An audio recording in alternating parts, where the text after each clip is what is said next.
Oh, I'm small.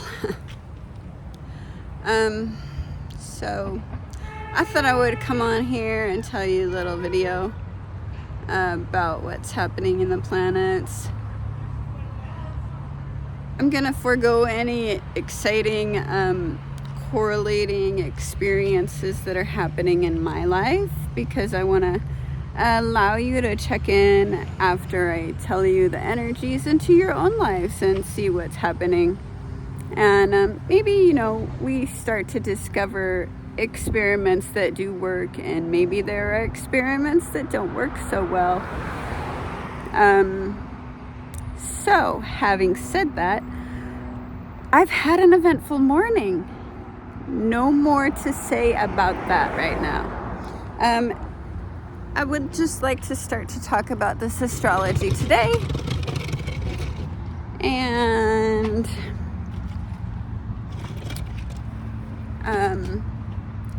in the Mayan calendar, let's get right to that one. It's the second day in the Trisana of the year. So good time for teachers to teach. Possibly a good time to become a student. Even for me, it's always a good time to become a student.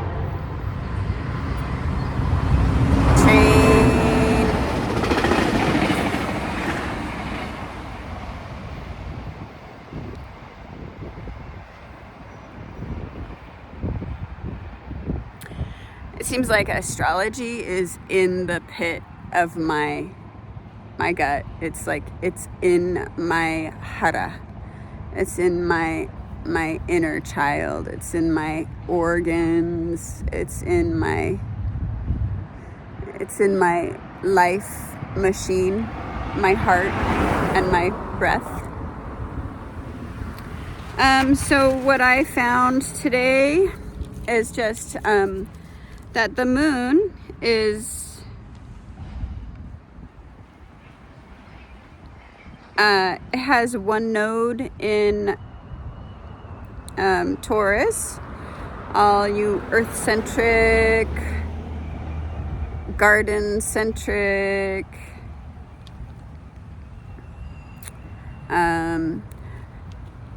Taurus is also got, a little symbol. It's a circle with some antenna. So it's kind of like a bowl.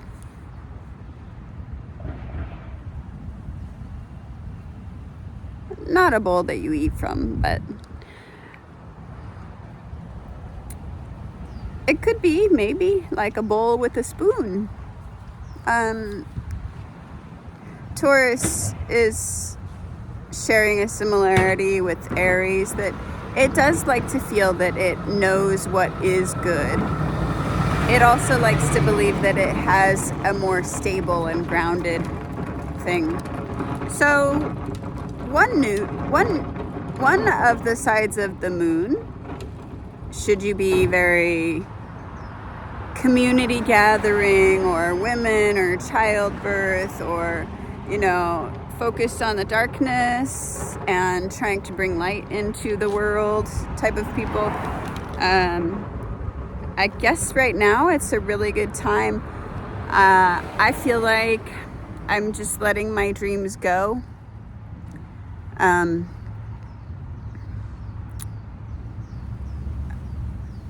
I've always felt very alone, but I've also always felt like, like I would dream things into being, and a lot of times that's been really effective, but lately I'm having to use this technology, and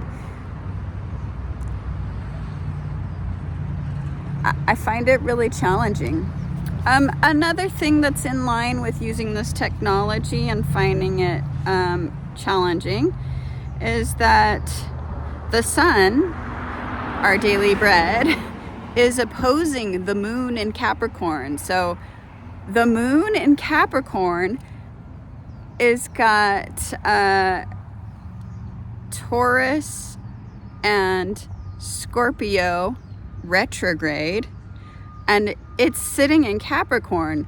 But Taurus and Scorpio, what are they gonna do? Secret work?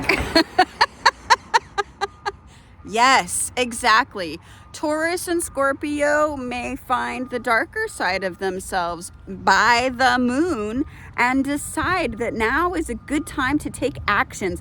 All those fiery actions that they never want to take, all those emotions they're used to having to let go, all those rules, they may be setting them aside right now. Guess what else makes flames? Mercury is usually a really good, communicator. We can sometimes, basically notice like something might happen if Mercury is badly aspected in our chart or in the planetary system. I don't know if it's badly aspected. To me, my chart, as I understand it, isn't particularly happy about Mercury in any case. But Mercury is shooting flames at Capricorn. And that's interesting because it doesn't really aspect very well for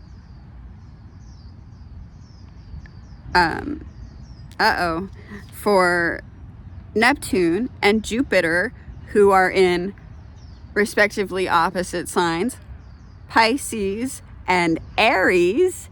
And so there might be no water and no fire because Jupiter is relating to Aries. So Aries is the king of the ego, the king of the head, of the ego, of like, the first thing that you might do when, you sit down in a room with Aries or a dinner party or something where they feel absolutely comfortable and welcome, is you might hear them, exaggerate or brag or tell something big that happened to themselves.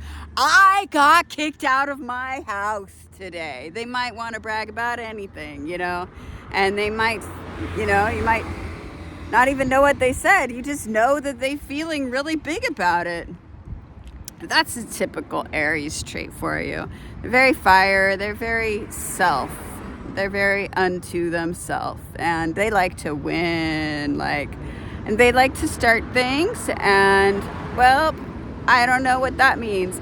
Maybe Jupiter in Aries is a really good aspect because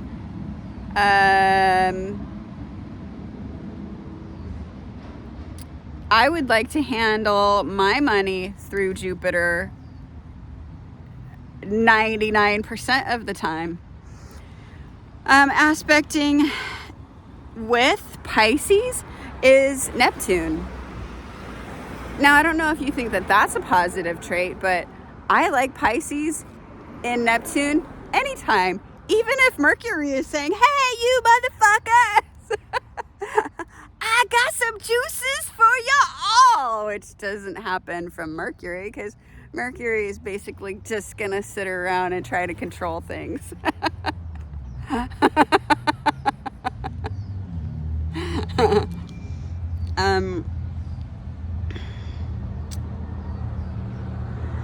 So Sun, Mars, Mercury, they're kind of on a war path for humans' work.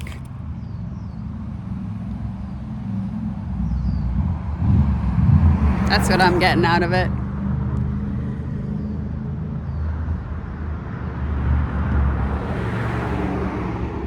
Because Venus isn't going to do anything. She's just going to sit there. And you got to understand, in a way, there are humans who are very enlightened in our world. There are humans in America right now, homeless people who are becoming channels for this planetary energy. And no matter how much it costs you to buy this next astrology thing and learn and start to put those spiritual energies to play in your life by becoming aware of them.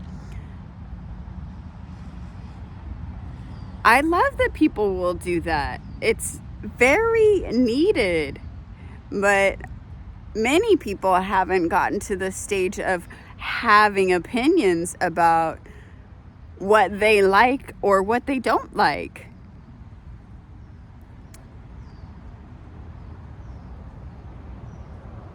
For instance, are you able to say, I like being told what to do, or I don't like being told what to do?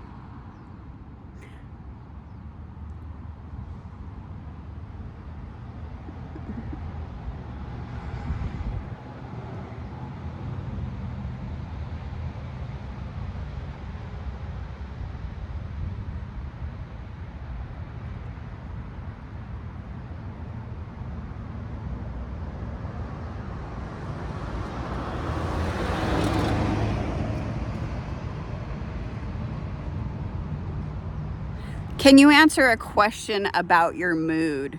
Many people, they don't have the skills that it takes to teach astrology or to learn astrology because they haven't examined their reactions to the 4 elements that we have available to us on this planet Malkuth. So why would any spiritual being come to teach them astrology? Why would any being come to them in some vision, ayahuasca, peyote, or anything else without a guide and a group of people to take care of that person's problems and try to give them the gift of astrology, which can be super detrimental for somebody's personal growth or spiritual growth?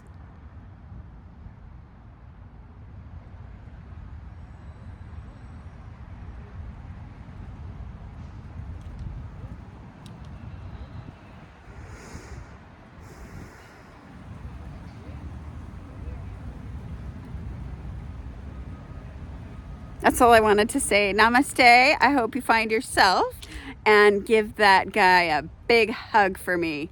Let me show you how it's done. We'll do both sides. Yeah.